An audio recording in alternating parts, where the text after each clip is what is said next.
إن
الحمد لله نحمده ونستعينه ونستغفره ونعوذ بالله من شرور أنفسنا ومن سيئات أعمالنا من يهده الله فلا مضل له ومن يضلل فلا هادي له وأشهد أن لا إله إلا الله وحده لا شريك له وأشهد أن محمدا عبده ورسوله أما بعد فإن خير الحديث كتاب الله وخير الهدي هدي محمد صلى الله عليه وسلم وشر الأمور محدثاتها وكل محدثة بدعة وكل بدعة ضلالة وكل ضلالة في النار. وقال الله تعالى في كتابه المجيد بعد أعوذ بالله من الشيطان الرجيم بسم الله الرحمن الرحيم فإن آمنوا بمثل ما آمنتم به فقد اهتدوا.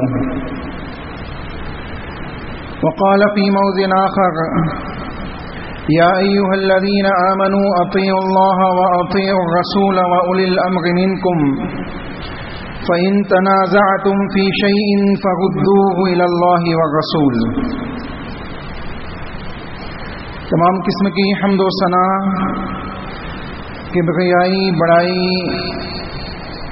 اس وحدہ لا شریک خالق کائنات مالک ارض و سما کے لیے لائق و زیبا ہے، جو تمام جہانوں کا خالق اور مالک ہے، جو تمام جہانوں کا رب العالمین ہے، جس نے ہمیں اور دیگر تمام مخلوقات کو پیدا کیا ہے، وجود بخشا ہے، اور وہی ہمیں رزق دیتا ہے، وہی ہمارے معاملات سے واقف ہے، اور ہم جو کچھ کرتے ہیں اسی کی مشیت کے تحت ہوتا ہے. سبحان اللہ بحمدہ سبحان اللہ العظیم. انگنت درد و سلام ہو انبیاء کی مقدس جماعت پر، خصوصاً سید المرسلین رحمت للعالمین آمنہ کے لال جناب محمد الرسول اللہ صلی اللہ علیہ وسلم کی ذات گرامی پر.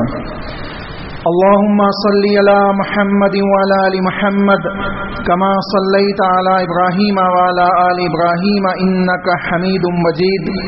اللہم بارک علی محمد وعلی آل محمد کما بارکت علی ابراہیم وعلی آل ابراہیم انک حمید مجید.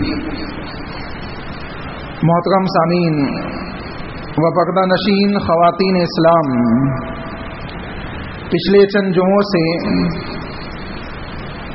منہج سلف یا منہج صحابہ اس کا تحقیقی جائزہ ہم کتاب و سنت کی روشنی میں سن رہے ہیں. اللہ سے دعا ہے کہ اللہ ہم سب کو اصلاح کرنے کی توفیق عطا فرمائے.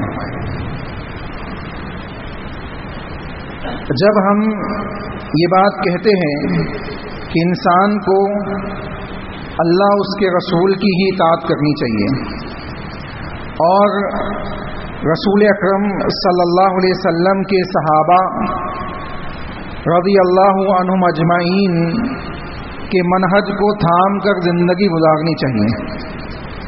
ان کاموں کو کرنا چاہیے جو نبی نے اور صحابہ نے کیا ہے اور ان کاموں سے بچنا چاہیے جس سے اللہ اس کے رسول نے منع کیا ہے. اور ایسی تمام چیزیں، ایسے تمام اعمال جو نبی کے زمانے میں نہیں تھے، ان کو نبی کے بعد کے زمانوں میں، نبی اور صحابہ کے بعد کے زمانوں میں ان کو بطور دین، بطور اسلام، بطور نیک عمل، بطور عید اگر کوئی مناتا ہے تو وہ عمل در حقیقت میں اسلامی عمل نہیں ہے. اسلام سے اس عمل کا کوئی تعلق نہیں ہے. جب یہ بات کہی جاتی ہے تو بعض لوگ کچھ دلیلیں پیش کرتے ہیں، اور اگر ہم ان دلیلوں کا گہرائی سے جائزہ لیں تو ہمیں معلوم پڑے گا کہ یا تو دلیلیں ایسی ہے کہ جو آتھینٹک نہیں ہے، صحیح نہیں ہے، ضعیف ہے، موضوع ہے، یا اس قسم کی کمزوریاں اس دلیل کے اندر موجود ہیں، یا کچھ دلیلیں ایسی ہیں جو آتھینٹک ہے، صحیح ہے، لیکن اس کے معنی اور مطلب کو ویسا سمجھا نہیں جا رہا ہے جیسے سمجھنا چاہیے. اس سے منمانی مطلب لیا جا رہا ہے، اس سے منمانی مطلب کو اخذ کیا جا رہا ہے. یہ نہیں دیکھا جا رہا ہے کہ اس دلیل سے، اس آیت سے یا اس حدیث سے یا صحابی کے اس قول سے صحابہ نے کیا مطلب دیا ہے. تو جب ہم یہ دیکھیں گے کہ صحابہ نے ان دلیلوں سے کیا لیا ہے، اس کو کیسے سمجھا ہے، تب ہم جانیں گے کہ ہم صحیح معنوں میں اس منہج پہ، اس طریقے پہ ہے کہ نہیں ہے جس سے صحابہ تھا. جب ہمیں انشاءاللہ معلوم پڑے گا. سب سے پہلی چیز، اللہ رب العالمین نے صحابہ کے سلسلے میں یہ بات وضاحت کے ساتھ قرآن مجید کے اندر متعدد مقامات میں بیان کی ہے کہ ایمان والے جو اہل ایمان ہیں ان کو چاہیے کہ وہ صحابہ کی طرح ایمان لے آئے. اگر وہ ہدایت یافتہ ہونا چاہتے ہیں، آپ کے سامنے مختصر آیت کا ایک ٹکڑا میں نے پڑھا، وَفَإِنْ آمَنُوا بِمِثْلِ مَا آمَنْتُمْ بِهِ فَقَدِ اهْتَدَوْا، کہ تم ان کے سمان ایمان لے آؤ جیسے یہ ایمان لائے صحابہ، ویسے ایمان والے تم بھی بن جاؤ، فَقَدِ اهْتَدَوْا، تو ہدایت یافتہ ہو جاؤ گے. تو معلوم پڑ رہا ہے کہ ہر جمعے میں ہم یہ آیت سن رہے ہیں کہ ایمان صحابہ کی طرح لاؤ، طریقہ صحابہ کی طرح اپناؤ، دین کو صحابہ کی طرح سمجھو. لیکن بعض دلیلوں کو بنیاد بنا کر انسان جو بدعات کرتا ہے اس کے لیے دلیل اخذ کرتا ہے. میں ایک دلیل آپ کے سامنے رکھتا ہوں. مسند احمد کے اندر امام احمد بن حنبل رحمہ اللہ علیہ، امام احمد بن حنبل رحمۃ اللہ علیہ کی حدیث کی سب سے بڑی کتاب مسند احمد کے اندر حدیث ہے. بعض لوگ اس کو بطور حدیث پیش کرتے کہ یہ نبی کی حدیث ہے. دیکھیں، حدیث صحیح بخاری ہو، مسلم ہو یا کوئی بھی حدیث کی کتاب ہو، اس کے اندر بعض اوقات محدثین صحابہ کے اقوال کو بھی نقل کرتے ہیں، بعض اوقات صحابہ کے بعد کے کچھ لوگوں کے اقوال کو بھی نقل کرتے ہیں. اور ایک عام انسان جب اس کو پڑھتا ہے تو سوچتا ہے کہ میں تو حدیث کی کتاب پڑھ رہا ہوں، اس میں جتنی چیزیں لکھی ہے سب حدیث ہے.